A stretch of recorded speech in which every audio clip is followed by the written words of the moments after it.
লেখক ও স্বত্বাধিকারী SM. Mizanur Rahman, BSc. জন্ম 10 মার্চ 1995। জন্মস্থান মাঝগ্রাম, শীতলাই, চাটমোহর, পাবনা। গল্প ইউটিউব চ্যানেলের জন্য বিশেষ নিবেদন।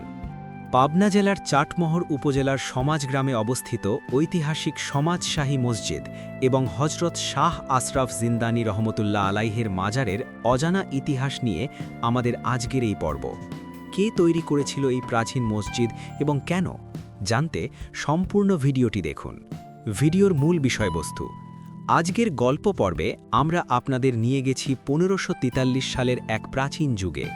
সম্রাট শের শাহ সুরির শাসনামলে নির্মিত পাবনার চাটমোহর উপজেলার নিমাইচড়া ইউনিয়নের সমাজশাহী মসজিদের ইতিহাস এবং সুফি সাধক হজরত আশরাফ জিন্দানী রহমতুল্লাহ আলাইহের আধ্যাত্মিক জীবনের নানা অজানা দিক তুলে ধরা হয়েছে এই ভিডিওতে।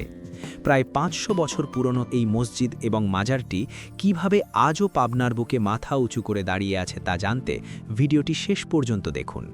স্থান: সমাজশাহী মসজিদ ও মাজার, সমাজগ্রাম, নিমাইচড়া ইউনিয়ন, চাটমোহর, পাবনা। ভিডিওটি ভালো লাগলে আমাদের চ্যানেলটি সাবস্ক্রাইব করুন এবং বেল আইকনে ক্লিক করুন। সাবস্ক্রাইব টু গল্প। ইতিহাসের পাতায় এমন অনেক গল্প লুকিয়ে থাকে যা সময়ের ধুলোয় ঢাকা পড়লেও তার আবেদন কখনোই ফুরিয়ে যায় না। আজ গল্পের পর্দায় আমরা আপনাদের নিয়ে যাব আজ থেকে প্রায় 500 বছর আগের এক প্রাচীন যুগে। গন্তব্য: পাবনা জেলার চাটমোহর উপজেলার নিমাইচড়া ইউনিয়নের এক ছায়া সুনিবিড় গ্রাম, যার নাম সমাজ। আর এই সমাজ গ্রামেই সগৌরবে মাথা উঁচু করে দাঁড়িয়ে আছে এক ঐতিহাসিক স্থাপত্য, সমাজশাহী মসজিদ এবং হজরত আশরাফ জিন্দানী রহমতুল্লাহ আলাইহের মাজার। চলুন ফিরে যাই ষোড়শ শতাব্দীতে। সময়টা তখন 1543 খ্রিস্টাব্দ, হিজরি 949-950 সাল। দিল্লির সিংহাসনে তখন রাজত্ব করছেন প্রতাপশালী আফগান শাসক সম্রাট শের শাহ সুরি। ঠিক সেই সময় সুদূর মধ্যপ্রাচ্য বা মধ্য এশিয়া থেকে ইসলাম প্রচারের মহান উদ্দেশ্য নিয়ে এই বাংলায় পা রাখেন এক কামেল সুফি সাধক। তার নাম হজরত আশরাফ জিন্দানী রহমতুল্লাহ আলাইহি। তিনি চাটমোহরের এই দুর্গম অঞ্চলে এসে পৌঁছন এবং এই নিমাইচড়া এলাকাতেই তার আস্তানা গড়ে তোলেন। তার অমায়িক ব্যবহার, আধ্যাত্মিক জ্ঞান এবং শান্তির বাণীতে মুগ্ধ হয়ে দলে দলে মানুষ এখানে আসতে শুরু করে। মানুষের ভিড়ে এখানে গড়ে ওঠে এক নতুন সমাজ, আর সেই থেকেই সম্ভবত এই গ্রামের নামকরণ হয় সমাজগ্রাম। এখন প্রশ্ন হলো, এই দৃষ্টিনন্দন সমাজশাহী মসজিদটি কে তৈরি করেন এবং কেন তৈরি করেন? ইতিহাসবিদ এবং প্রত্নতাত্ত্বিকদের মতে হজরত আশরাফ জিন্দানির কাছে আসা এই নতুন মুসলিম সম্প্রদায়ের ইবাদত বা নামাজ আদায়ের জন্যই একটি মসজিদের প্রয়োজন দেখা দেয়। সেই প্রয়োজন মেটাতে এবং এই মহান সুফি সাধকের প্রতি সম্মান জানাতে সম্রাট শের শাহ সুরির রাজত্বকালে 1543 খ্রিস্টাব্দে এই মসজিদটি নির্মাণ করা হয়।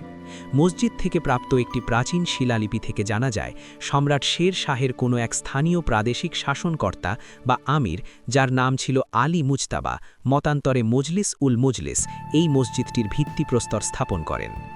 একটু খেয়াল করলেই দেখবেন এই মসজিদের স্থাপত্যশৈলী আপনাকে মুগ্ধ করতে বাধ্য। 3 গম্বুজ বিশিষ্ট এই মসজিদটি খাঁটি সুলতানি ও আফগান স্থাপত্যের এক অনন্য নিদর্শন। প্রাচীন ইট আর চুন সুরকির গাঁথুনিতে তৈরি দেয়ালগুলো যেন আজও ফিসফিস করে বলে যায় 500 বছর আগের কথা। মসজিদের ঠিক পাশেই চিরনিদ্রায় শায়িত আছেন সেই মহান সাধক হজরত আশরাফ জিন্দানী রহমতুল্লাহ আলাইহি। মসজিদটি নির্মাণের কিছুকাল পর তিনি ইন্তেকাল করেন, তখন এখানেই তাকে সমাহিত করা হয়।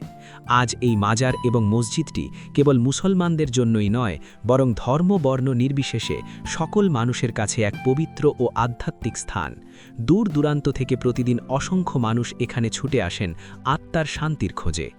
বর্তমানে বাংলাদেশ প্রত্নতত্ত্ব অধিদপ্তর এই ঐতিহাসিক নিদর্শনটির দেখভালের দায়িত্ব নিয়েছে, যাতে আগামী প্রজন্ম এই অমূল্য সম্পদ সম্পর্কে জানতে পারে। ইট পাথরের এই নীরব দেয়ালগুলোর মাঝে লুকিয়ে আছে আমাদের শিকড়ের গল্প, আমাদের ঐতিহ্যের গল্প। সুযোগ পেলে আপনিও একবার ঘুরে আসতে পারেন পাবনার চাটমোহরের এই সমাজগ্রাম থেকে। আমাদের আজকের এই ঐতিহাসিক ভ্রমণ আপনাদের কেমন লাগলো কমেন্ট করে জানাতে ভুলবেন না।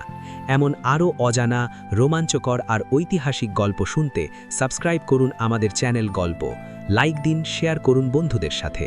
দেখা হবে আগামী পর্বে নতুন কোনো অজানা গল্পের খোঁজে।